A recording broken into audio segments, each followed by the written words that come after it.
All right, we are live right now. Zoom has that natural delay, so I'll just wait a second as we let this thing go. Let me hop in the group. All right. All right, guys, you could probably see us live right now. Zoom's got that natural delay, so I'll say what's up. We got the legend right here, the perfect V, Nick Robbins. This guy's the sales legend you guys have all heard of or even know. This guy crushes it with not only his agency, but he's also got this amazing program called the Crusader Nation. So he's taken an hour. This is so hard to get this dude's time. You got to message him like 1,000 times to get his time. So definitely the art of the follow up was on my side on this one, and now we're here live to drop some crazy, amazing information for those of you guys that sell, love selling, struggling with selling on your own journey. You're trying to go from zero figures to 4 to 5 to 6 to 7, even to 8. You're in the right place at the right time, right here, right now. So Nick, thanks for taking some time out here. Oh yeah, man. I'm excited to be here, bro. I know we've had this on the calendar for what, like a month and a half. You emailed me, you messaged me earlier this week, and I was like, is it there? Oh, there it is. Ready to rock and roll. Excited to talk sales, whatever anyone else wants to talk about. I'm an open book. As anyone ever talks to me is, just want to drop some knowledge and help people get some more deals and grow their agency in their lives.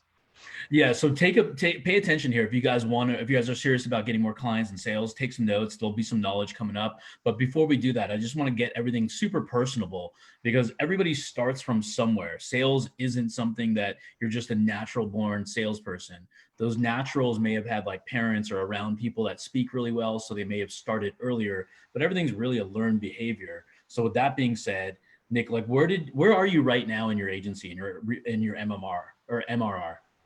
Yeah, so I actually recently have sold a piece of it. So we sold about 40%. I actually own 10% now of my agency. Where we ended up last year, the numbers were right around 2.7 million in regards to our numbers. I'm not entirely sure what they're at as of January right now. We haven't got the books, and I've kind of removed myself from parts of it, but we're somewhere around in that range as well. I'm not sure the exact number, but we've been around that. We did 2.7 million the year before. We've done almost 8 million revenue total in the last 4 years. To kind of give an example of like how far we've come up. Certainly didn't start that way. We went about a year with no sales, nothing, fucking driving to doors, door to door, networking events, calling on people, asking everyone I knew, trying all kinds of stuff to make it work in order to get started. But that's been about where we're at right now.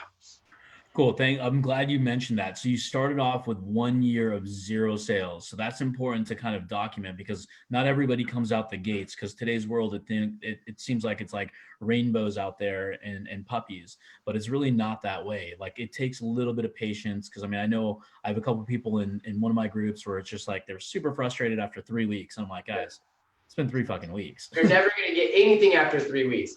And here's the deal. And honestly, this is partly to blame on certain gurus and people out there who are promising that you're going to make 10K a month easy. You just give them $1,000. And while that can actually be true, and one of our mentors, yours as well, Raul, Billy Jean, kind of opened my eyes to a lot of things. There's a lot of other factors that go into this. So by no means am I against mentorship. I actually think it's critical. I spend over $100,000 a year on coaches, mentoring, still to this day. And I want to spend more, but in my time, I just can't even do it.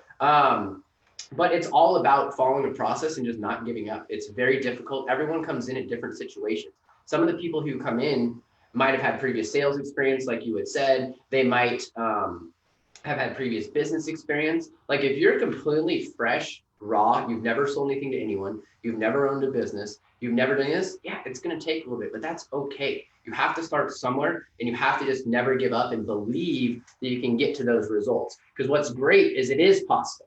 And if it's possible for somebody else, it's possible for you. You might just need to, work a little bit harder or, have some fucking faith in the process, man. We live in this world of instant gratification. Guys, if you want to win in life, delay your gratification. That's with working out. That's with building shit. Like just give up your weekends and start working. Like, anyways, I go on a long tangent on that. But yes, having faith is very important. One thing that I will say is through that entire year, that we didn't have any sales or anything, I always believed it was possible. I always believed that there was an answer out there. Something that stuck with me, even through the times where we've had really rough times, right? Because you guys hear big numbers and revenue numbers, but it's not all sunshine and rainbows. One of the things that's always stuck with me is there's always a solution. We just need to believe there is one, and we need to take massive, sickening action. Because believe it or not, the reason why you're not where you want to get is a combination of two things. Number one, and most importantly, it's because your mindset's screwed up. And then number two, it's because you don't yet have the skill set you need. So if you work on your mind and then you work on your skill set, you can get whatever you want in life. Yeah, no, I love it. Yeah, patience, perseverance, pushing forward, and then just simplify everything. Like break everything down. When you got a bottleneck, just understand what the biggest bottleneck is, and then just write it down and get somebody to either help you solve it or walk it through your own head and replay it, and then just solve it for yourself. So yeah, things are all like, even when you get to a really good level, you're still gonna have a different problem or a different struggle. So every stage of as you grow or subtract, which will happen, a roller coaster will happen. You just have to kind of withstand your mindset, and once you control that shit, just keep fucking going forward. Just like Dennis Eckersley, like lost the World Series for the Oakland A's to my Los Angeles Dodgers. Like that didn't fucking. How many people watching this know Dennis Eckersley? I know him right now. He's on the sidearm fucking closer over there. I know who that is. That's hilarious. But yeah, man, it's so important. And one thing for, especially if you're newer, and I'm not sure the exact audience watch, but if you're newer, like you have to reframe the way that you view failure. You absolutely have to. So ever since we were little kids, we've been taught and socially conditioned that looking bad in front of other humans is the worst possible thing that can happen to us. We're so scared of what other people think of us. And that is the number one reason why you aren't chasing your dreams. That's the number one reason why you're not doing anything, because you're scared of looking like a fucktard at the very beginning. But let me tell you something, you're going to suck, and that's okay. You have to.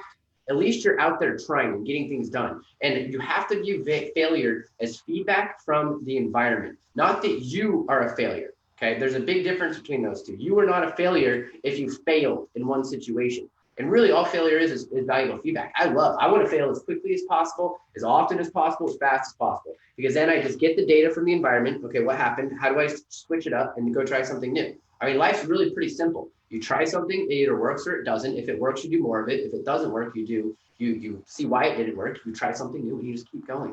You know, so many people are like, oh, I've tried everything. It's like, no, you haven't fucking tried everything, bro. Like, try more stuff. You'll get there. Yeah. You know? Yeah, no, exactly. No, I love it. So now let's dive into like the meat and potatoes of what you guys saw the topic was. But by the way, if anybody's here, I forgot to say this in the beginning. If you're live, comment #live. If you're here on the replay, comment #replay. And then please just comment and ask any questions in the comments. We'll get to it either during this live or after. And your biggest takeaway as you listen to this information. So Nick has mastered the art of the two-step close. And we'll break that down in a moment. And I've worked with Nick. I love the pre-qual, see if it's good for you, and then move him into a demo call.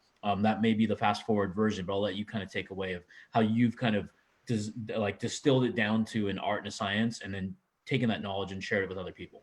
Yeah, absolutely. So I want to be really clear and talk, when we say two-step, it can happen on one phone call, but it's really specifically valuable for agency model and long-term reoccurring high lifetime value stuff. If you're selling info products or coaching, a little bit different sales process. The principles are the same, but I would use a one-call sales close on those types of products when they're one-time, things of that nature. But when you're selling to agency owners, or when you're selling to local businesses and you're selling agency services, it's critical that you follow the two-step process, because in order to sell in today's environment, you have to be able to differentiate yourself from the billion other marketers. There is so many other marketing companies, agencies, lead generators. These guys have no clue the difference between what you do, if you're doing Facebook ads, and what the SEO guy does. They might say they understand, but they don't know the difference. They don't get it. They don't understand the different awareness levels of leads and things of that nature. And so the reason why the two-step process is so valuable is because if you want to succeed as an agency, in today's world, it's going to be even more critical moving forward, you have to be seen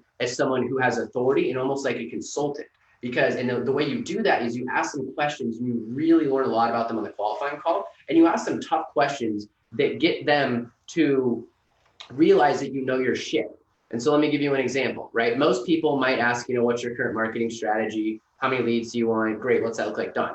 Right? What I'm suggesting people ask, right? Because this is how you can really develop authority and trust and rapport is, what's your average cost per acquisition? What's your response time? Why didn't the other 10 marketing companies you were with not work? What's your sales process look like? How many people do you close off the street? Tell me about what happens the minute you get a lead until someone comes in the door, right? Because if you want to succeed with this game, you have to understand that, because what you'll find, and Raul, I'm sure you can speak to this, is 9 out of 10 times, if you just go send a lead to local business, they're going to fucking face plant, they're going to piss all over it, and they're never going to close anything. And so you have to start talking with them about that intermediate process. And you understand that you learned that on the qualifying call. And if you start asking questions like I was just sharing, these are questions that other marketers aren't asking them. And they're like, maybe I should be thinking about this. Maybe my process does matter. And there isn't just some magical unicorn lead out there. So it's a really, really, really what it's about is gaining that authority and that trust by asking questions. And then we use the demo and the pitch to demonstrate our services, but not in the way that most agency owners do. We get really excited about the new lookalike audience or the chat bot or the fucking 256 packet that we can upload to Facebook, or the on-site title tags and the H1N1s and all this shit, right? Like, we decide about stuff. They don't care. It doesn't mean anything. What we need to do is be able to pitch them in a way that shows them how our product will help them close a new customer. So I always share things about the customer journey and where the customer is at. And okay, here's what they're at, where they get the lead. Here's what that when they come in the office. Here's how you need when you close them. And here's how our services fit. Walk them along a path that they can see how it actually helped them, because then it'll differentiate you from everyone else. You think you're doing a good job by selling bells and whistles and chat bots and all that stuff, but they don't care. They don't even know what that means, right? So that's what it's all about. It's really about demonstrating and differentiating yourself. And not only, I'll stop my monologue here in a second, but I'm super passionate about this, right? Because I've taught this to hundreds of people, and I've seen this change. It's changed my own agency. Not only are they going to help you close more deals at higher retention, it's going to keep customers longer as well. Because if you challenge them on their sales process, on your sales process, and you let them know, hey, you might not be that good at handling leads, that's going to give you leverage for when they inevitably suck at handling the leads. And that way they're going to actually trust you in order to give them feedback and say, hey, maybe we should call the leads quicker, right? Because if you get on there and you sell, like, oh, I got all these leads and you're going to make a boatload of money, and all of a sudden they get like 50 leads and they get one person in the office, you're screwed. So there's really multiple reasons why I use that approach. And it's just all about really developing trust, rapport, and authority with the client so that they will not only buy from you, but so they'll continue on with you, because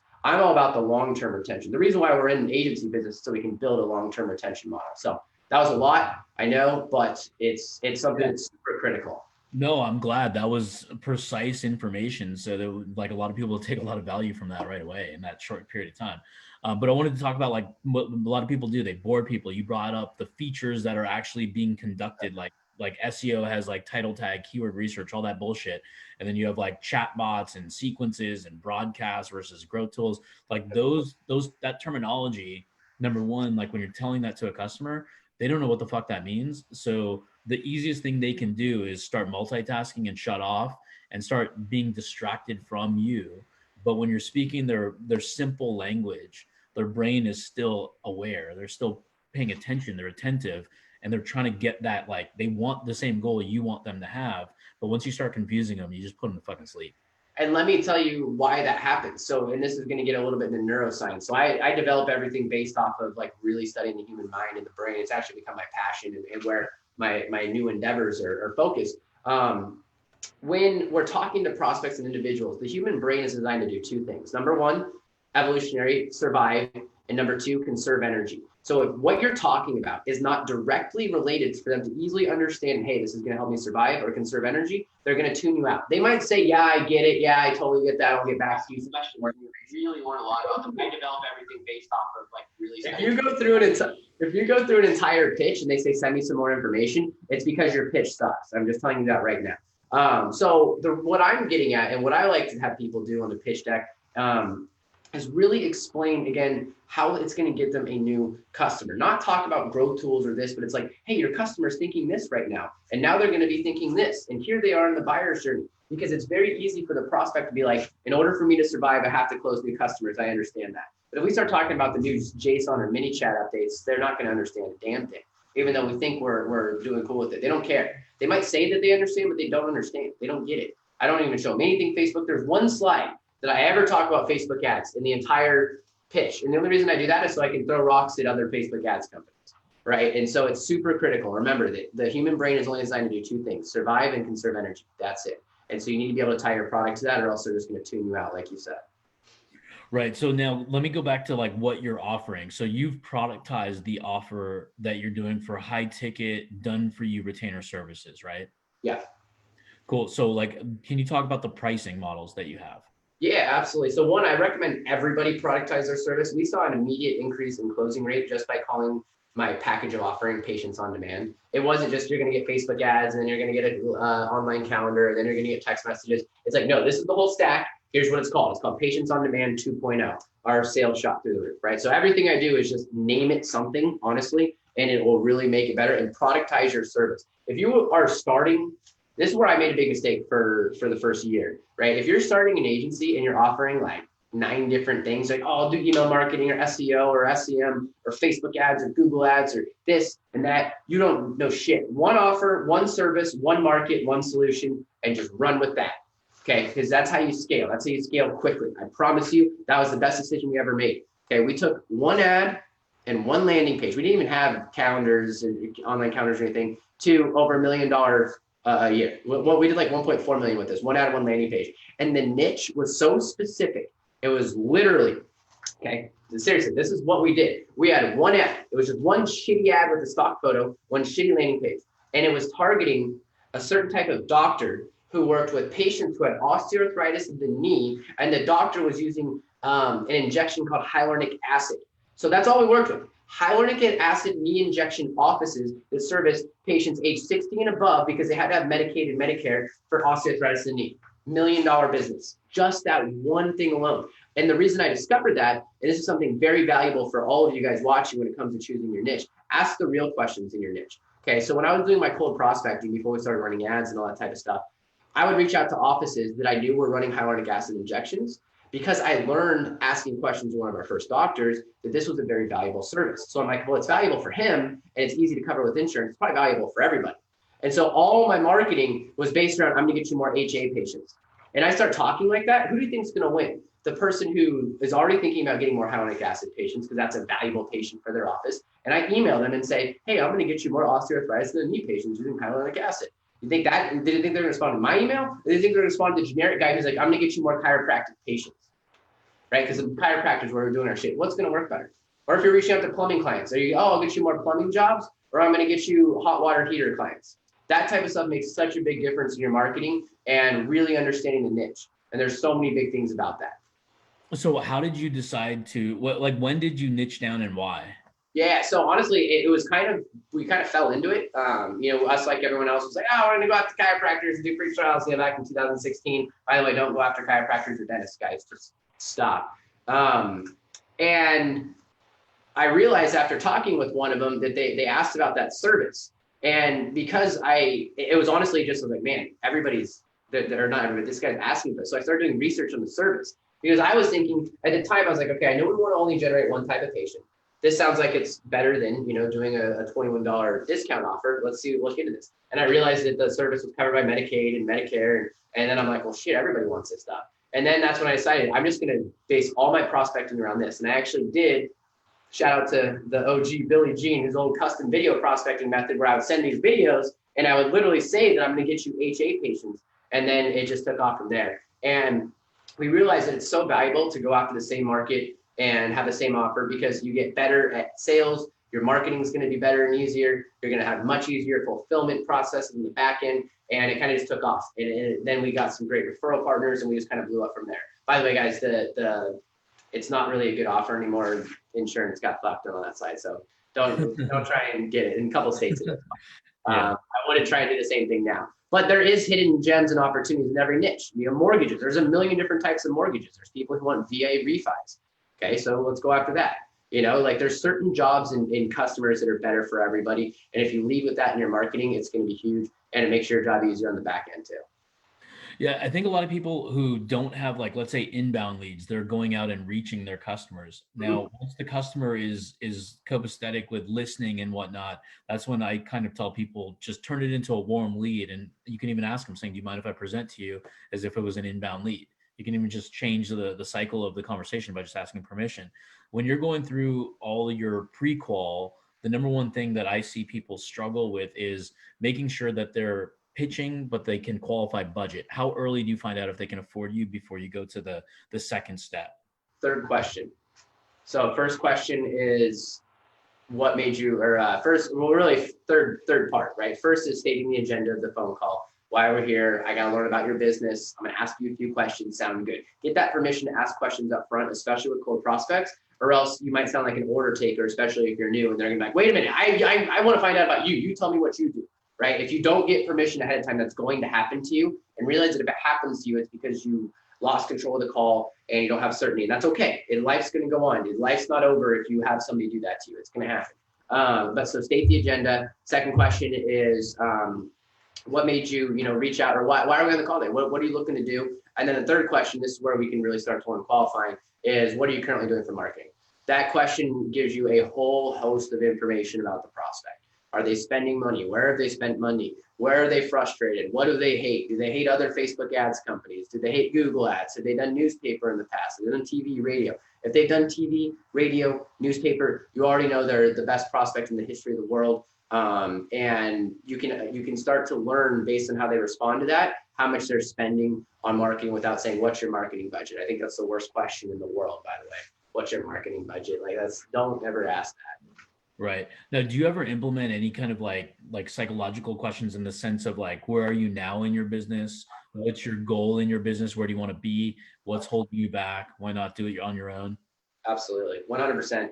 I do that much later on though. So basically, and especially when you're dealing with a cold prospect, if like on the third call, you're like, what's holding you back and what's your current revenue? Unless you're like certain and strong on the phone, you're going to get met with resistance from time to time. And you still might, depending on how it is. However, so basically going down, because I've got like a 7-step process for the qualifying calling. Just follow the script and the call is going to go beautifully.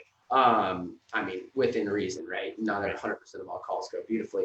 This one's towards the end, and it happens after you learn more about their sales process and you build some authority. By asking questions about their sales process, one, you get to learn more about your market and niche. And two, they're like, maybe this guy knows what he's talking about. No one's ever asked me this. And then we ask them that. So I ask them, where are you now? Where do you want to go? What's holding you back? Why not do it on your own? Some variation of that. Right before we transition to the demo process, and after I built some rapport with them, and I've kind of planted some seeds that like, hey, we're going to be able to take care of this problem for you. Other Facebook ads companies suck. Yeah, we've got a whole different method for that. We make sure people get in your office. We do all this stuff. What's your response rate on your time, blah, blah, right? Asking questions. So yes, absolutely. I play everything psychologically built. So in psychological warfare, the pitch deck is literally one giant webinar, honestly, and it's all built. Every slide's in there for a reason. Totally. Now, what's the average? Just so, because some people want this art of the one call close. Like it's just like sometimes that's possible. Most of the time, in my opinion, it's not always possible because people just met you. You got to have that authority and the trust. How often? Where do you see your closes most likely happening or most often happening on the first call, second call, third call, or beyond? About 50% of the third call, 50% of the second. And I'll put that up against all day long. I would love to see somebody who is just running one call who has 8-month plus retention. Yeah, I could be wrong, but if you're watching this and you have an average of 8-month retention, I've closed a shit ton of deals with one call. 100%. I know how to do it. However, if you don't take the time, if you don't really develop trust, if you don't build the authority, if you don't get them to realize that they're going to suck at handling the leads, which can only be done by asking them certain questions and having a real discussion, they're going to leave you when they suck at the calls. So if you run a 7-figure business and you have 8-month plus retention on every single one of your clients, drop it below. I'll have you in my groups, and I would love to rap with you and go back and forth with this. I don't see it anywhere at all. Because the one call close can bring people in, but what's the retention? What's the retention? We make our money, bro. We make our money in this game by retention and retaining clients. And it's an epidemic right now. Everyone who's complaining about, retention and churn and all this stuff, it's because you sell your people on shit. It's because they have bad expectations. I promise you. Yeah. I know, and I say that because I did it for years. I have sold over like 500 clients and I've lost like 400 of them or 380 of them. Like we've lost a lot of them. I don't know the exact numbers, but I've lost hundreds of clients. That I can say for certain. And so that's why I say it with such certainty. Like, no, this is why you're losing. Yeah, no, I can agree with that because I've definitely had my fair share of one call closes, and the only way to keep those people is to have like very close onboarding where you're really supplementing the second call like that you should have closed on. So you're actually developing the relationship after the money is exchanged hands. So that's kind of like a hard thing to do and keep. Otherwise, the rest of the one call close are more like through relationship where they've seen enough content. See that I'm glad you pointed that because I just been saying, I'm like, look, referrals If you've got a huge brand in the marketplace, if they've already come in and be like, dude, I'm ready to buy, I've seen everything, I've heard about you from my marketing groups, then we can move things up a little bit quicker. But when they're dead cold, they don't know who you are, they're coming in from either a cold outreach or even an inbound ad, like it's take your time, because you don't want to look at this just $1,500 this month, which is how most marketers look at these things, especially when you're getting started. You want to look at it as like $12,000 for the year, right? And then also we charge more. So we charge $10,000. Our package is $10,000. It's split over 3 months. And we got a 30-day setup fee, a $3,500 setup fee, right? And so I can do that because we take our time a little bit more, and the cash flow is better. We have less clients. It's easier in the back end. We get better clients who come in the door. But we're getting money out of people who, you know, can't even get $1,500 a month out of them because we take our time in the sales process. We sell properly. That's perfect. So when you're doing your first payment is $10,000, and then they have the monthly retainer, or is it? It's 10,000 over 3 months. So either that or it's 20K pay in full, and then after that, it's 33 a month. Okay, cool. Very cool. So I mean, the 90-day thing is so paramount because that's how long it takes to make something fucking work, anyways. 100%. If you don't have 90-day contracts, then look, I get it. If you're just getting started, go collect a credit card. Honestly, I'm still in favor of getting a paid trial. Just go get $200. If you've never sold anything in your life, go collect a credit card. I also think that you should go to a local networking events every single week until you close a client. It's the easiest thing in the world to close clients at those things. And if you're afraid to go to a local networking event, then you need to go even more. Okay. You have to start rubbing hands, shaking hands with business people, having conversations, because you're going to, no matter what, you're going to be nervous on the phones, things like that. But go to a networking event, close them, get anything. And then as soon as you get 10 clients, 90-day contracts all day. Yeah. No, agreed. That's the only way you can keep your roller coaster effect at a minimum, because you're gonna probably have one at some point, multiple times throughout your career, and then that's when you have that failure rate. You just improve on that shit. 100%. So how, like, to break down so people know, because some of these people may be, or some people watching, or whoever watches the replay and the live may not know how long each stage should take. Not that there's a timer up against you, but how long should like the qualifying stage take? 20 to 30 minutes and 30 to 45. So the first call, 30 to 45. So you're really patient. 20 to 30 on the first call. Oh, 20 to 30. And then demo, how long? Yeah, 30 to 45. 30 to 45. And then follow-ups are more like a yes, no type decision, last minute objection. Set the definite next step if they have to review anything. And there's a lot of little tactics we can talk about there where it's like, hey, just give me a credit card. I won't charge it. Go talk to your person. Let's meet Tuesday at 4 o'clock to review the contract that we sent over. That type of stuff. But yeah, that's typically how we run it. So right after the demo is like, let's say I'm your client and I say, you know what, Nick, I like the program. I can't make a decision. I got to talk to the wifey. Send me some collateral. Send me the contract. Yeah. So you send the contract and then you set like an exact next step saying, all right, I'm going to send you the contract, but can we set an appointment right now where you'll have enough time to talk to your wife and then we can review it all together? Is that something that you recommend people do? Oh, 100%, 100%. And I don't even ask. I say, so awesome. I'll send you the contract. When's a good time Friday for us to review and go over the contract, answer any questions, and set up an onboarding call? Beautiful. I love how you just tell them when they're going to be available. Absolutely. Always pre-position the onboarding. One thing we've also done in the past, like, okay, great. How about this? How about we set your onboarding call for next Thursday? Is that they don't have a credit card on them or they've got to move funds or whatever. Set up your credit card call for next Thursday. If you give me a card right now, I won't charge it. We'll set your onboarding call for Thursday. All we got to do is build before then, and we'll get you onboarded up and moving. And then pull out your calendar and let me know when your staff has time availability. We've done that a lot too.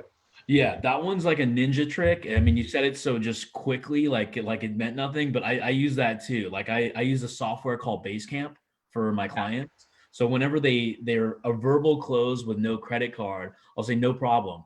Is it okay if I set up your Basecamp so I can get all the admin dialed in so we save hours upon hours internally, and knowing that on Thursday next week, we're going to do our onboarding, we'll get all the contract, all that paperwork signed. But in the meantime, you'll have access to fill in the onboarding forms. So we're way further ahead. Does that sound good? And then once they accept the invitation, I already know it's a slam dunk. Then I just have to follow up. I'll typically call 2 or 3 times before that call, the onboarding, and just saying, hey, to make matters easier, can I just get the credit card really quick? And then they're a little bit more comfortable. So that's kind of like another test close and then a way to also kind of get that confirmation. 100%. Yeah, we love that one. Cool. What's like now, let's say somebody is selling, they want a little help and they want to hire somebody. What position do you hire the new person for? What do you mean? Like, let's say I want to, like, I'm selling, I'm the only salesperson. I want help selling. Like, when you bring somebody new on, like a new sales rep, do you start them at like cold calling, appointment setting, following up on old Good leads? question. There's a lot of ways to do it. Where I'm at now, we always run inbound traffic. I recommend everyone work on running inbound as soon as possible. Cold stuff can definitely work. We actually have our reps handle both the queue call and the demo. I found a higher closing rate doing that. And I know some people who do set close, that type of stuff. The biggest thing is making sure you've got good follow-ups and automations in place to follow up with your leads for your salesperson, because they're not going to follow up very well at all. But yeah, we usually have one person come in and do them and handle them. So that's what we've got right now. I've got people who handle the queue calls and demos. They build the relationship, because our queue call is actually like, especially with how we sell now, because we're basically a consulting agency that happens to do ads, which everyone needs to really get into, in my opinion, or else that's where the markets are going. The queue qualifying call really can get pretty, I don't say intense, that's not the right word. It can be, it requires some skill. The qualifying call is really where we open the wounds, and so basically think of it like we're opening a shit ton of wounds in the qualifying call. We're figuring out where their major pain points, and we're just jamming them in, right? And then the demo comes through and glues everything together. And being able to have one person operate and build that rapport, especially with our market, because they're a bit of a sophisticated buyer to an extent, we found it to work very well. But I would imagine different markets and different niches might change that a little bit, but we've seen that work really well, and I've seen it work really well for all my guys that I've shared this with. Okay, cool. Yeah, because I know that's everybody's next step is hire somebody, replace themselves, become the CEO. But the reality is you got to stay. I like to stay close in the mix, man. I got my hand in. And while that's very, very true, and it can absolutely happen, if you're thinking about that and you're not doing 100K a month, then you're in for a long run. Yeah, definitely. For sure. That's definitely everybody like today. 100K a month, and then you can figure out how to replace yourself. Yeah, no, definitely, because they don't have cash flow. But you also have to have the margins at 100K, because I've seen 100K companies that don't make money, that do like $3 million a year, but they actually are negative because they're collecting ad spend. Absolutely. Well, yeah. I mean, if you're collecting ad spend, you've got to understand your P&L, and basically, because we collect ad spend, right? But you have to move your cost of goods sold. So like when I talk about things, I'm referring to management fee, like so gross profit.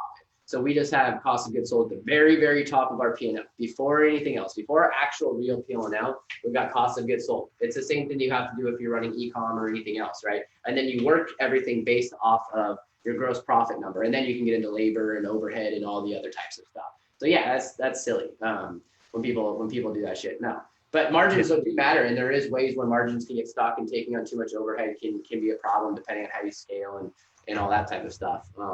Margins are a big deal, but even then, margins they don't tell the full story, because it depends on what your goals are. Like you said, you could literally run everything, be the CEO, work yourself to death, and have like 80% margins, but that's probably not super sustainable. Or if you just want to live a lifestyle and make 10, 15K a month at 100K, you can just pay a lot of people and just never talk to anybody, So like margins is one of those things that it's really important to understand profit and what people are getting, but understand that depending on the business owner, everyone has a little bit different goals and how they want to run things and their involvement, that type of stuff, Cool. No, totally.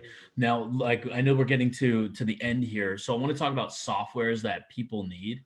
That are minimal. Like, I mean, no matter where you are in your agency, like the couple things that I recommend, and then you can kind of jump into, is have some sort of calendar software. Calendly is what I personally use. There's a free version. If you don't have very much money, I think it's like $7 a month, but there's a free version. But then you can always Google whatever software you want, plus coupons to see if there's any kind of deals on the internet. That's one little hack. There's Zoom, which is free up to 40 minutes. So you can look at each other like this in your demos. Once you're done with your qualifying call, flip it to Zoom so you have their attention. You can share your screen and whatnot. And then accept credit cards. I'm old school, so I use authorize.net. I know the younger guys use Stripe or whatever it is. That year too. We were old school when we got started. I think Stripe's fine though. Stripe does hammer you a little bit with their fees. I don't know. Like for our volume, we're down to like 2.3, 2.4% merchant fees, and I think Stripe 2.9 1/4 because my other businesses run on Stripe. So merchant fees become an issue over time, but Stripe is what I would start with. It's way easier to set up than authorized.net. Authorized.net, dude, you have to fucking like go through so much shit that It's got a 1990s like interface still. it's awesome. I mean, it works really well for us because we do advanced billing and a lot of stuff, which actually Stripe is really, Stripe's pretty good. I would recommend people start with Stripe for sure. Yeah. Not Totally. PayPal, by the way. Don't fucking do PayPal. Limit it as much as possible. It's only a matter of time till they keep and steal your money. Totally. Okay, so we got accepting credit cards, we got the demos, so you got the whatever, the Zooms, you got the calendar, so you can actually get people to book on their own, so you don't have to fuck with, are you free this day or that day? And then contract signing, what do you use? Yeah, so we use DocuSign. Another good one that Sema, my girlfriend, she has an agency for those of you who don't know her, is I think it's PandaDoc. Actually does some really cool stuff with forms. But we use DocuSign. Yeah. Okay. So DocuSign's great. Whatever you choose, it's not going to be, there's going to be something wrong with it that you wish it had, no matter if you use Panda, DocuSign. I use personally right now, still use HelloSign. And I also have PandaDoc. I just haven't migrated over yet. So those I think are the four major things that you should have available, plug and play, have your Calendly on your website so people can book, get your contract template ready to rock so you can just send that shit out while you're on the phone with client, get signatures, get credit cards over the phone all the time. I love doing that. How are we forgetting the shit? ClickFunnels. Look at this, dude. I forgot the 2 Comma Club veteran. I forgot to introduce you as that. Shit, my bad. It was on the content though. Like this guy. ClickFunnels. I was shooting an ad this morning with it. The ClickFunnels is huge. Like there's a lot of people who can say a lot of shit. People can say whatever they want about Russell Brunson. But I will say that Russell Brunson is the smartest marketer I've ever studied. And I studied a lot, an obnoxious amount. He's the smartest marketer I've ever seen. And ClickFunnels, for all the hatred on it, and there's certain things I don't like, it is easy. It does integrate with everything. It does work. It's very simple. And you can literally just run all your shit through there. ClickFunnels has been huge for us. And I don't just say that because I have a couple of 2 Comma Clubs and all that shit. Like I say it because I truly do run a lot through ClickFunnels. And they fucking fixed the load speed times that they were having issues with at the last event. So I'm excited about that. That's cool. Yeah. So here's my old school. Are you a high level guy? I'm using it. It's part of a marketing mix, not fully integrated, but yeah, you for certain parts. Yeah, certain parts sure makes sense. Active campaign for emails, high level for certain things. I don't like their email, and I would their email deliverability for Mailgun is not good. But active campaign is really helpful as well. Yeah, emails. And one thing I forgot to say is like Pipe Drive is one cheap CRM that you can use to like remind yourself of who to follow up with, keep track of where your notes are so you don't have to use long Excel sheets. And I personally use Pipeline Deals. Like whenever I get a new lead, it dumps into Pipeline Deals. I create an event so I know it text messages me and emails me when my appointment's coming up. And then if they miss the call, I can push them forward with a click of a button, log my notes. And then if anybody else needs to take over the lead, they'll see everything fucking documented. So documentation is absolutely key. So you don't jump on a sales calls and say, hey, where did we leave off? Because then you look like the fucking idiot. It's everything. People lose so much money in their follow-up. It's insane. Yeah, since you showed the 2 Comma Club award, this is my old school stuff. I'm still like getting awards. Like this one's broken. Somebody dropped it, but I'm on Clutch. So yeah, so this is my 2 Comma Club right here from Clutch. That's where I actually get a lot of my leads, anyways, from organic search too. Yeah.